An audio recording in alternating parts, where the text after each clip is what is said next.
ഭക്ഷണം കഴിക്കുന്ന സമയത്തുള്ള മര്യാദകളിൽ പെട്ടതാണ് അമിതമായി വേറൊരാൾക്ക് നമ്മൾ കോരിയിട്ട് കൊടുക്കാതിരിക്കുക. സാധനമൊക്കെ കയ്യെത്തുന്ന ദൂരത്ത് വെച്ച് തിന്നോളി എന്ന് പറയാം. നമ്മളെ വകയിൽ എന്ത് ചെയ്യരുത്, ചില ആൾക്കാരെ 10 രൂപ വാരിട്ട് മുറിച്ചിട്ട് തിന്നൂടിയാട്ട് എന്ന് പറഞ്ഞിട്ട് ബലിയിലോണ്ടൊരു കറി. ഇയാൾക്ക് ഇത്ര വിഷമുണ്ടാക്കിയ ഒരു സൽക്കാരം വേറെ ഉണ്ടാവില്ല.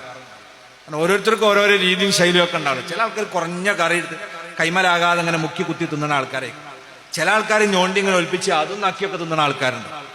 ഇത് ഓരോരുത്തരുടെ ഇഷ്ടത്തിന് ഓല് കഴിച്ചോട്ടെ. നമ്മളെ വകയിൽ വെല്ലിയിലോണ്ട് കറി വാർന്നാല് അയാൾക്കത് യാതൊരു ഇഷ്ടമില്ലാതെ വന്ന് ഭക്ഷണം കഴിച്ചിട്ടുണ്ട്. അത് ചെയ്യരുത് എന്നാ അഷ്റഫുൽ ഖൽഖ് സ്വല്ലല്ലാഹു അലൈഹി വസല്ലം പറഞ്ഞത് കാണാം. ലാ തുകല്ലിഫുൽ ലൈഫ ഫതുബഗിലൂ. നിങ്ങൾ വിരുന്നുകാരെ നിർബന്ധിപ്പിക്കരുത്, അത് അവരെ ദേഷ്യം പിടിപ്പിക്കും. വിരുന്നുകാരൻ ദേഷ്യം പിടിച്ചാൽ അല്ലാഹു ദേഷ്യപ്പെടും.